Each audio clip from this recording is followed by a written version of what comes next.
இன்னைக்கு என்னோட பர்த்டே. இதுதான் என் பர்த்டே ட்ரெஸ்ஸு. காலையிலே எந்திரிச்சு குளிச்சு சாமி கும்பிட்டு சாப்பிட்டாச்சு. சிம்பிளான டிஃபன் தான். இட்லி, சாம்பார், சட்னி தான். எனக்கு சர்ப்ரைஸ் கொடுக்கலாங்கிற பேரில் சர்ப்ரைஸாக கேக் வாங்கினாங்க. ஆனால் நான் அந்த பாக்ஸை பார்த்துட்டேன். இருந்தாலும் உள்ளே என்ன கேக் இருக்குன்னு எனக்கு தெரியாது. இது ரொம்பவே சர்ப்ரைஸ் தான். உள்ளே வந்து சாமு டைம்ஸ் என்னோட சேனல், யூடியூப் சேனலோட கேக் ஆர்டர் பண்ணியிருந்தாங்க.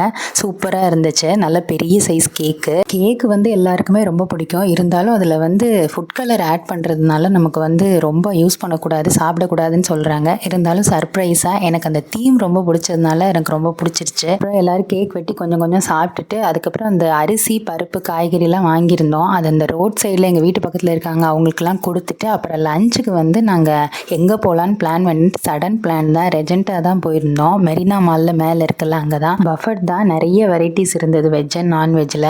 டெசர்ட்டும் நிறையா இருந்துச்சு. எல்லாம் நல்லா சாப்பிட்டுட்டு அங்கே ஸ்விம்மிங் பூல் இருந்தது. அங்கே வந்து கொஞ்சம் ஃபோட்டோ ஷூட்லாம் பண்ணோம். கேமரா எடுத்துகிட்டு போயிருந்தோம். அதெல்லாம் பண்ணி முடிச்சுட்டு அதுக்கப்புறம் மெரினா மால் தான் வந்தோம். அங்கே மூவி புக் பண்ணியிருந்தோம். மூவிக்கு போகிறதுக்கு முன்னாடி சாக்ஷி அங்கே டைம் ஜோனில் கொஞ்சம் நேரம் விளையாட விட்டுட்டு அதுக்கப்புறம் மூவிக்கு கிளம்பிட்டோம். மூவி என்னன்னு பார்த்தீங்கன்னா ப்ரெடேட்டர் தான். இப்போ வந்திருக்குல்ல, அதுதான் 3D தான். 3Dயில் தான் பார்த்துட்டு வந்தோம். ரொம்ப பிடிச்சிருந்தது படம். அப்புறம் படம் பார்த்துட்டு அப்படியே மாலில் கொஞ்சம் நேரம் டைம் ஸ்பெண்ட் பண்ணிட்டு வீட்டுக்கு வந்தாச்சு. வீட்டுக்கு வந்ததும் சாக்ஷி எனக்கு இந்த கிஃப்ட் தான் கொடுத்தா. இந்த மாதிரி ஃபேமிலி ஃபோட்டோ ஃப்ரேமோட. அதுக்கப்புறம் ஒரு மக்கு கொடுத்தா. அதை என் க்ராக்கரி யூனிட்லையும் இதை டேபிள்லையும் வச்சு அழகாக வச்சு பர்த்டே முடிச்சாச்சு.